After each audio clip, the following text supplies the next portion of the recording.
Merhaba, iyi günler. Referandumu değerlendirmek istiyorum. Dün ilk sandıklar açıldığında burada Burak ve Gökçe ile kısaca bazı konulara değinmiştim ama daha netleşmemişti. Bütün değerlendirmeleri bu akşama sakladım. Biraz uzuncana bir değerlendirme olacak. Notlarım var. Özellikle rakamlar konusunda bir takım şeyler anlatmaya çalışacağım. Kendimce önemli gördüğüm bazı hususları vurgulamaya çalışacağım. Bir de yarın zaten haberiniz olmuştur. Saat 15'te Levent Gültekin'le beraber burada bir değerlendirmede Levent'le beraber yapacağız. Şimdi öncelikle şunu söyleyeyim. Yüksek Seçim Kurulu'nun kararı nedeniyle bir tartışma var ve bu tartışma sürüyor. AGİT'in de bu konuda uygulamanın yasaya aykırı olduğu yolunda açıklamasıyla beraber daha da işin boyutu değişti ve Cumhurbaşkanı Erdoğan hemen bu AGİT açıklamasını siyasi buldu ve ciddiye almadıklarını söyledi. Bu bir tartışma olarak sürecek.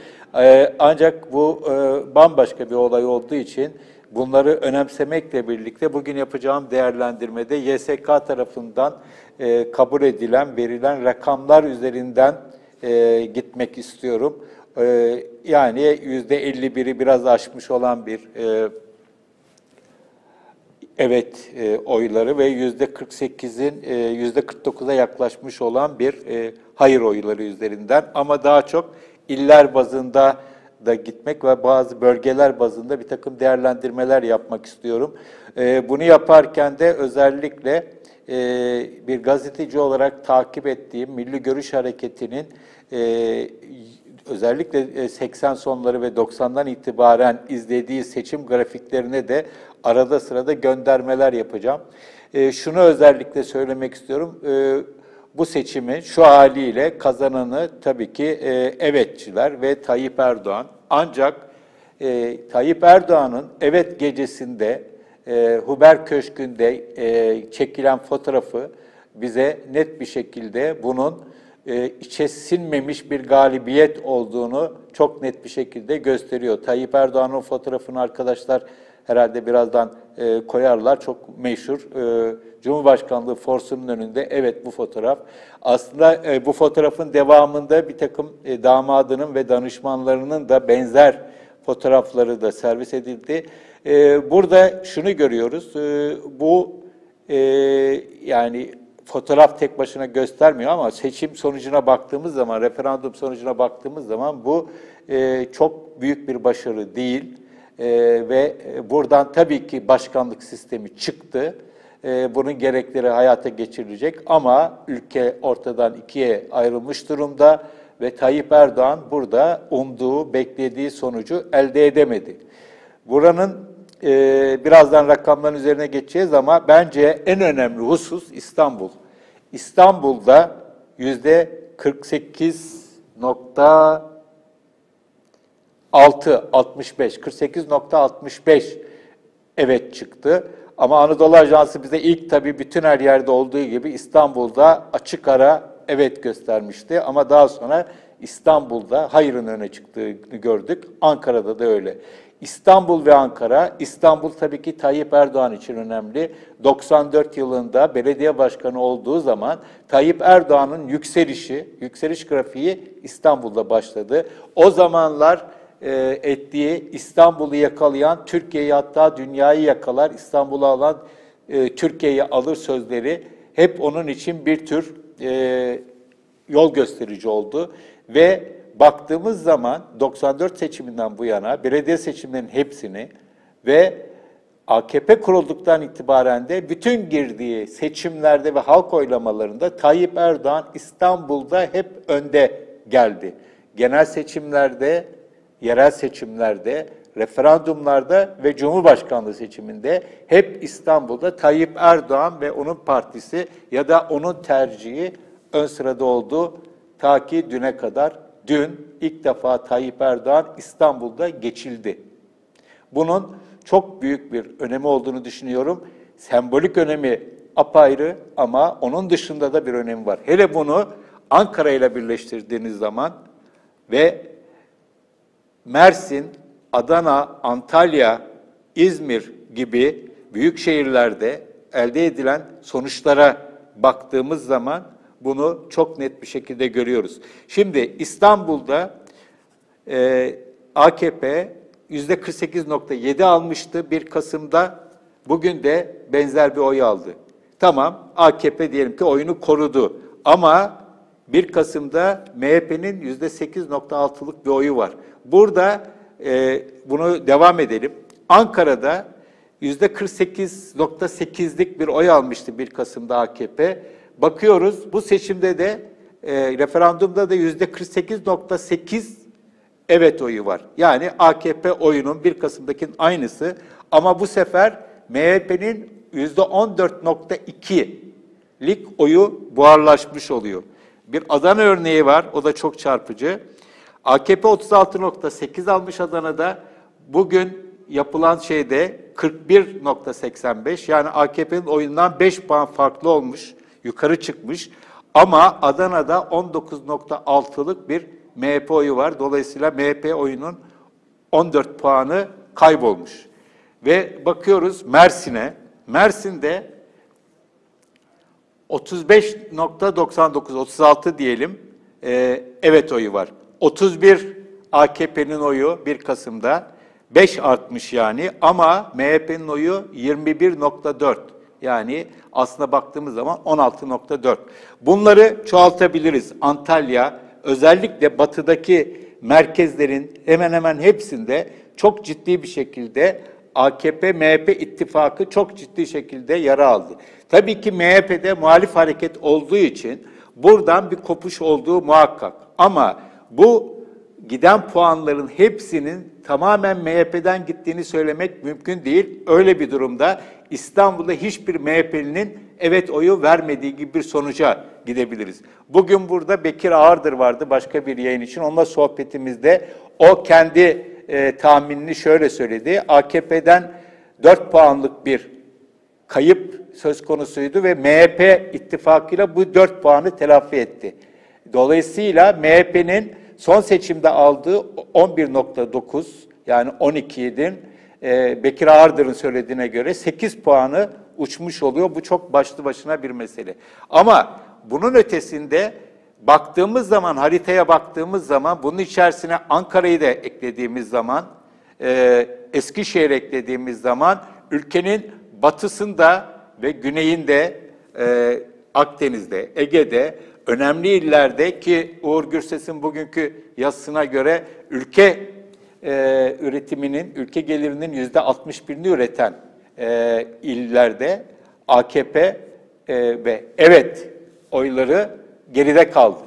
Bu çok önemli. Sonuçta Adalet ve Kalkınma Partisi ve hayır çizgisi MHP ile ittifak halinde büyük ölçüde taşradan oy almış oluyor. Karadeniz'den, İç Anadolu'dan, Doğu Anadolu'dan oy almış oluyor. Bu küçümsenecek bir şey değil. Ancak şunu da vurgulamak lazım. Buralarda da birçok yerde çok ciddi gerilemeler var. Mesela Kayseri'ye bakıyoruz. Kayseri'de 67,75 evet çıkmış. Çok büyük bir rakam. Ama şunu da biliyoruz ki son seçimde AKP 65,6 almıştı. MHP de 18,4 almıştı. Yani 84, oyların %84'ünü bu iki parti almıştı. Sonuçta 67'ye gerilemiş oldu. Çok oyları büyük bir kısmını aldıkları yerlerde dahi çok ciddi bir şekilde bir gerileme var. Bunun örnekleri İç Anadolu'da çok ciddi bir şekilde görülüyor. Hatta Karadeniz'de de en çok oyun çıktığı yerlerden birisi olan Karadeniz biliyorsunuz. Mesela Karadeniz'de Trabzon 66,4 evet çıktı. Son seçimde tek başına AKP'nin aldığı oy %66. Bu arada MHP'nin %13 oyu vardı. Bu yok oldu. Sonuçta baktığımız zaman MHP ile ittifak Adalet ve Kalkınma Partisi'ne bunu referanduma götürebilmek, yani meclisteki yeterli oyu bulmakta yardımcı olmuş ama anlaşıldığı kadarıyla evet oylarını arttırmada çok pozitif bir etkiye sahip olmamış. Peki nerede artış var? Artışın olduğu yegane yer Güneydoğu, Kürt seçmeninin olduğu yerler. Bu konuda El Cezire Türk'te Gonca Şenay güzel bir çalışma yapmış. Onun ondan istifade ederek söyleyelim. Ağrı'da 27.000 oyunu arttırmış, HDP'nin 30.000 azaldığını görüyoruz. Bitlis'te 20.000 arttırmış, HDP'nin 13.000 azalmış. Diyarbakır'da 81.000, AKP'nin son seçimde aldığı oydan 81.000 fazla evet oyu çıkmış. HDP hayır oyları kıyaslamasında 51.000'lik bir kayıp var. Urfa'da 79.000 artan evet oyu var AKP oyuna kıyasla. 17.000 HDP'den azalıyor. Tabii burada bir not düşmek lazım. YSK tartışmasındaki mühürsüz oy pusulaları iddialarında Doğu ve Güneydoğu'nun çok fazla öne çıktığı dile getiriliyor. Şimdi buradan nasıl bir sonuç çıkar? Sonuçta Türkiye itirazlara rağmen, bir şekilde tartışmalara rağmen bir şekilde bu başkanlık, Tayyip Erdoğan'ın istediği başkanlık sistemine geçmişe benziyor, geçmekte olacağı benziyor. 2019'da seçim olacak, bu seçimin öne alınma ihtimali tabii ki hep var ama şu haliyle açıkçası erken seçimin çok yapılabilecek bir şey olduğunu Tayyip Erdoğan için sanmıyorum. Ama yine de belli olmaz, her an bir baskın seçim olabilir ama normal şartlarda 2019'da Erdoğan ve Binali Yıldırım erken seçim yok dedi ama yine biz bu opsiyonu masada tutalım. Adalet ve Kalkınma Partisi ve Tayyip Erdoğan aslında, Tayyip Erdoğan bu seçim, bu referandum esas olarak Tayyip Erdoğan'ın oylandığı bir referandumdu. Tayyip Erdoğan burada Cumhurbaşkanlığı seçiminde aldığına yakın, biraz azında bir oyla geldi ama çok da rahat olduğunu sanmıyorum. Çünkü buradaki deminden beri sözünü ettiğim yerlere baktığımız zaman bu gelecek açısından çok parlak değil. Çünkü daha önceki yayınlarda dile getirdiğim aslında tüm dünyadaki İslami hareketler bir diyalektikle gider. Bir tarafta toplumun yoksunları, ülkelerin yoksunları, işsizleri, asgari ücretle çalışanlar vesaire, yoksul kesimler kabaca. Bunların yoksulluktan kurtulma arayışları bir yanda ve bunlar bu hareketin bir ölçüde kitle tabanını oluşturur. Ama esas olarak bu hareketlerin lokomotif gücü orta sınıflardır. Orta sınıflar serbest meslek sahipleri, esnaf, iş adamı vesaire. Ve bunlar da entelektüeller. Bunlar da yükselmekte olan sınıflardır. Yani bir kaybedenler bir de kazananlar var. Kazananlar kazançlarını garanti altına almak ve sistemin merkezinde yer etmek istiyorlar. Özellikle Türkiye gibi devletin ekonomiyi büyük ölçüde kontrol ettiği yerlerde devlet imkanlarından yararlanmak istiyorlar. Kaybedenler de kayıplarını azaltmak istiyorlar ve bunların bir araya gelmesiyle bu hareketler güç kazanıyor. Adalet ve Kalkınma Partisi de böyle bir hareketti, Refah Partisi de böyle bir hareketti ve sonuçta bu hareketin ilk çıkışı, başta da söylediğim gibi 94 yılındaki yerel seçimlerde İstanbul ve Ankara Büyükşehir Belediyelerinin alınmasıydı. Şimdi bu hareketler büyük ölçüde İç Anadolu'ya, Doğu Anadolu'ya ve Karadeniz'e de bir hegemonyaları var.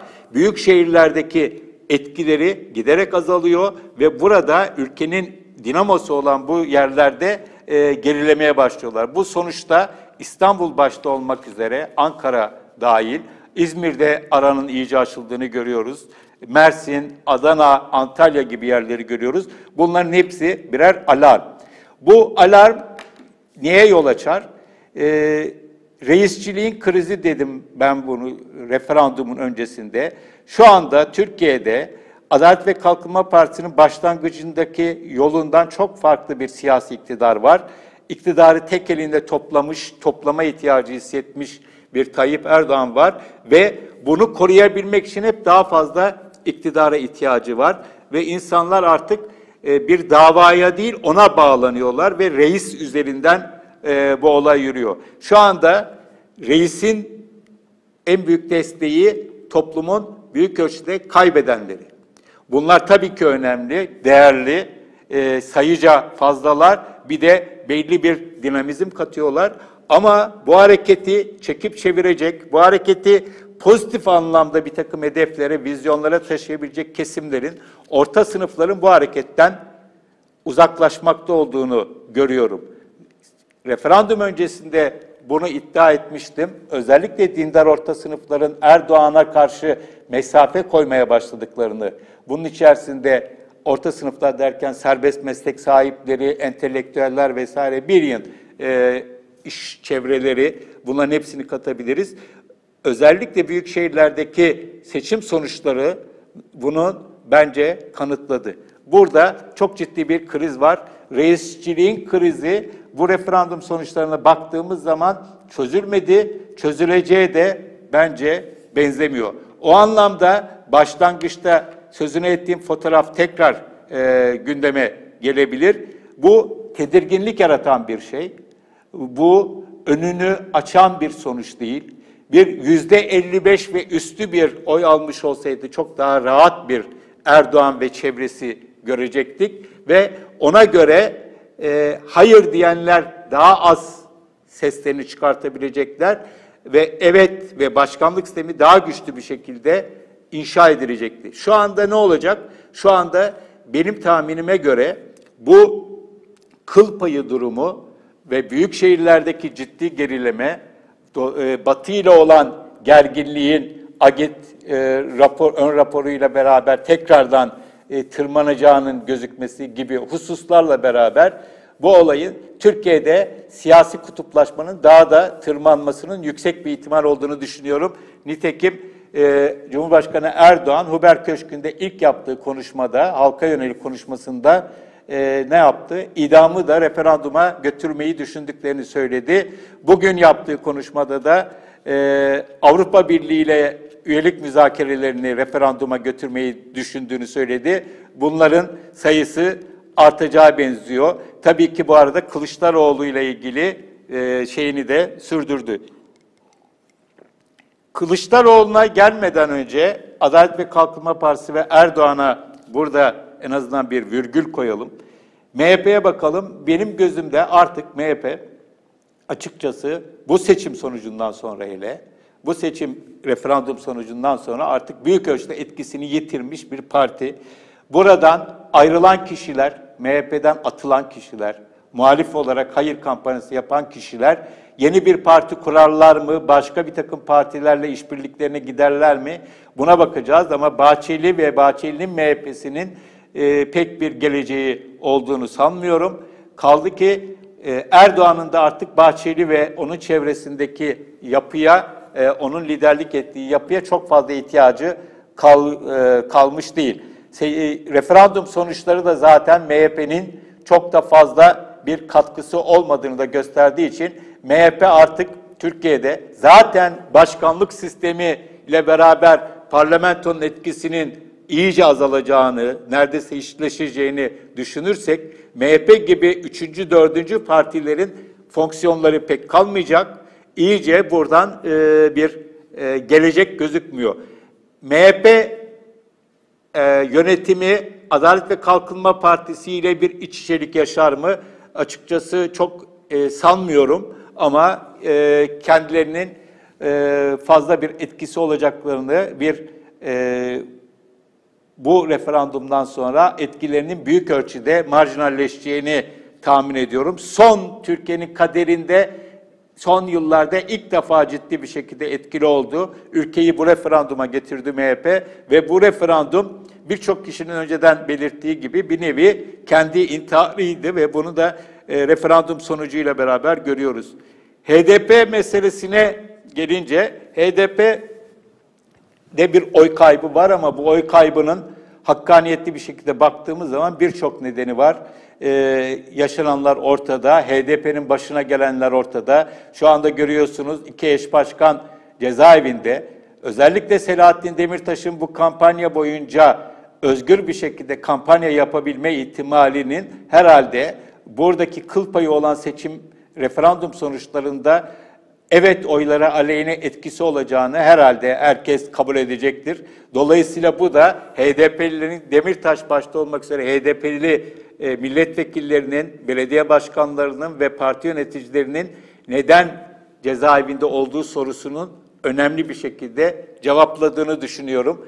Ama HDP burada da görüldüğü gibi ciddi bir şekilde özellikle son dönemde çok ciddi olayların yaşandığı yerlerdeki hayır oranlarının yüksekliği, her şeye rağmen yüksekliği zaten yeterince açıklayıcı. Yani buradan hareketle bu referandum AKP'nin oylarını Güneydoğu'da, sadece Kürtlerin olduğu yerlerde arttırdığı bir realite. Ama bununla kazandığı, yani Kürt oylarıyla evetin kazandığı tamamen bir şehir efsanesi. Böyle bir şey yok. Bu anlamda Altan'ın bugün söylediği, sadece başlığını gördüm, detaylarını bilmiyorum ama başlık yeterince çarpıcı. Erdoğan'ı yine Kürtler kurtardı demiş. Buna açıkçası çok fazla emin değilim. Ama bu dün burada Cuma Çiçek'in de söylediği gibi evet oylarının belli bir yüzdede olması yine bölgede hala Kürtlerin Türkiye'de bir arada yaşama arayışının bir şekilde sürdüğünün de bir kanıt olarak görülebilir. Ancak bu referandum kampanyasının özellikle HDP söz konusu olduğu zaman tamamen gayri adil yaşandığını söylemek lazım. Gayri adil dedim. Buradan Adil Gür'e bir selam yollamakta yarar var.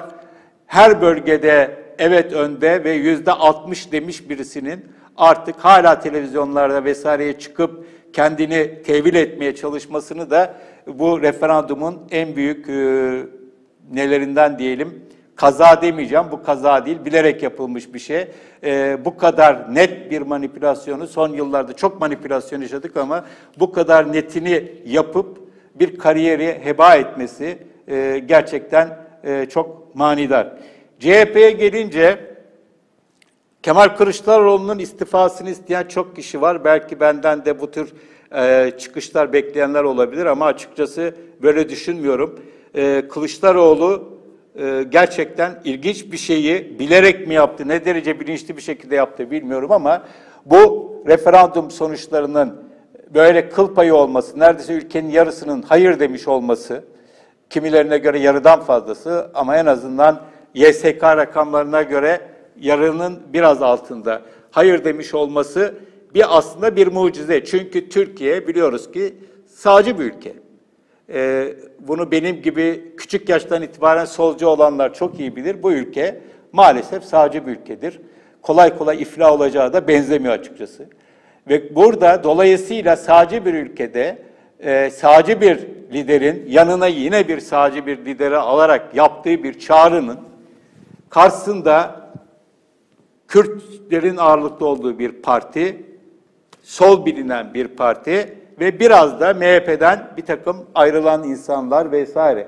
Bunun sonucunun böyle kafa kafaya gelmiş olması aslında bir tür mucize. Yani buradan normal şartlarda evet oyunun %55 ve üzerinin çıkması gerekirdi. Çünkü burada zaten Tayyip Erdoğan, özellikle Erdoğan ve diğerleri Kılıçdaroğlu'nu muhatap alarak çok ciddi bir şekilde bunu bir sağ-sol kavgasına yine taşımak ve dolayısıyla buradan da %65 diye tabir edilen, hadi diyelim %60, o oyu paketleyip götürmek istediler. Ama Kılıçdaroğlu buna yanaşmadı.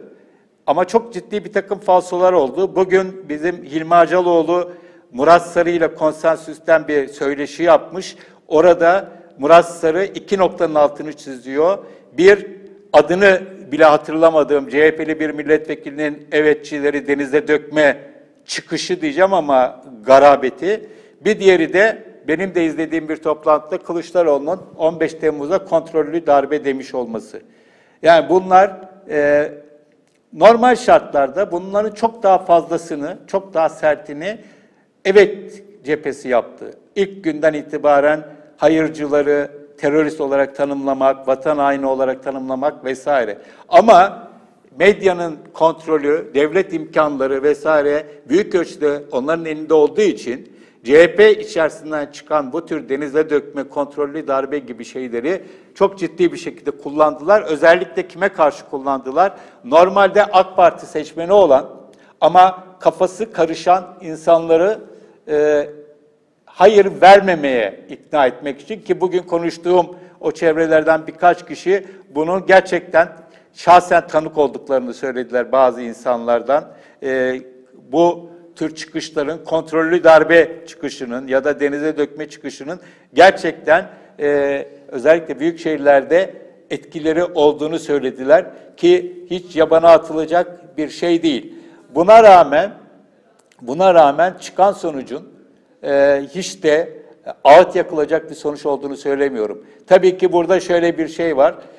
Evet, savunucuları normalde aslında çok net bir üstünlük olmuş olsaydı çok daha farklı, daha pazar gecesinden itibaren ve bugün de çok daha farklı bir takım tezahürler görürdük. Aslında evet yanlıları da bu sonuçtan çok da fazla böyle büyük bir bunun tezahüratını yapabilme durumunda değiller. Sonuç olarak bu şerefli mağlubiyet falan değil. Ortada bir mağlubiyet olduğunu açıkçası düşünmüyorum hayırcılar için.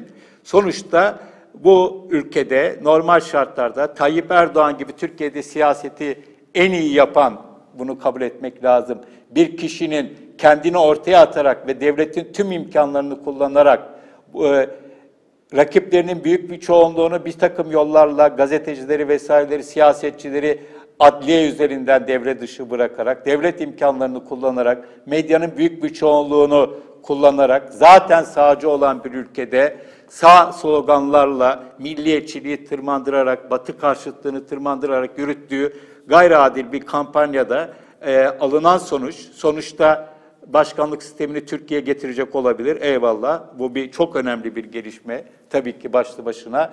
Binali Yıldırım'ın dediği gibi %50'den bir oy fazlasıyla bile bu olabilecekti. Neredeyse bir oy fazlasına yakın denebilecek bir rakamla alındı. Tabii ki sonuçta kazandı. Ama bunun üzerinden bir zafer olmadığı açık. Öteki taraftan da hayır için bir hezimet olmadığı da çok açık. Ancak ilk andan itibaren Kılıçdaroğlu'nun istifasını istemek vesaire gibi CHP'de çok alışageldiğimiz bir takım çıkışları görüyoruz.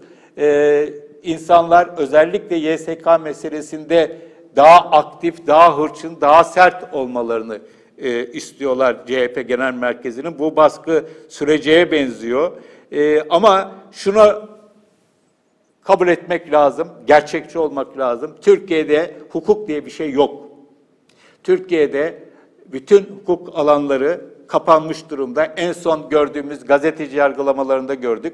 Tahliye kararlarının ardından karar verenler görevden alınıyor ve başka suçlamalarla insanlar tekrar tutuklanıyor vesaire. Bunu gördük. Yüksek Seçim Kurulu'nun kanuna aykırı olduğu bariz olan bir uygulamayı savunmakta da ne kadar zorlandığını biliyoruz. Ama buradan ne çıkar açıkçası çok emin değilim. CHP'nin enerjisini tamamen buraya yöneltip enerjisini burada tüketmesi herhalde en çok Cumhurbaşkanı Erdoğan'ın isteyeceği bir şeydir. Zaten bugün de başlamış. Yine tencere tava hep aynı hava diye dalga geçmeye başlamış protestolarla ilgili olarak. Ancak bence bu referandum sonuçlarının daha derinlikli bir tartışması, analizi ve buradaki evet ve hayır oylarının artılarının ve eksilerinin değerlendirilmesi hepimizin öncelikle yapması gereken husustur diye düşünüyorum. Türkiye'yi çok zor günler bekliyor. Büyük bir ihtimalle bu dar bir, çok az bir oy farkıyla YSK rakamlarına dayanarak söylüyorum, gelen bir başkanlık sisteminin Türkiye'de kutuplaşmayı daha da arttıracağını maalesef öngörmek zor değil. Bu ne tür uygulamalara yol açacak bunu göreceğiz. Onları şu anda bunun spekülasyonunu yapmak iyi bir şey değil. Ama şimdiden daha idam Avrupa Birliği'nden sürecinden çıkma gibi Türkiye'nin önünü tamamen tıkayacak, Türkiye'yi tamamen kendi içine kapatacak ve Türkiye'deki insanların dinamizmini köreltecek, ekonomik aktiviteleri, ekonomik faaliyetlerin aleyhine olacak bir takım çözümlerin ilk akla geliyor olması aslında kimse için iyi değil, ülke için iyi değil ama öncelikle de bu krizin birinci derecede yaşayanı olan ve daha önce söylediğim gibi iktidarı tek elinde topladığı ölçüde yalnızlaşan, Tayyip Erdoğan için de hiç iyi değil. Sonuç olarak Türkiye yeni bir döneme giriyor. Tayyip Erdoğan var kalması, iktidarını muhafaza etmek için tam umduğu sonucu alabilmiş değil. Ama hayır cephesinde bu kısa süre içerisinde yaşanabilecek bir takım çatlaklar vesaireler, gerginlikler, iş tartışmalar, şunlar bunlar onun kendisini tekrardan toparlamasına yardımcı olacaktır. Ama önümüzdeki dönemde 2019'a kadar zor günler var. Biz gazeteciler için daha zor günler var. Ama elimizden geldiği kadar olayları anlamaya ve anlayabildiğimiz ölçüde de sizlere aktarmaya çalışacağız. Şimdilik söyleyeceklerim bu kadar. İyi günler, iyi akşamlar.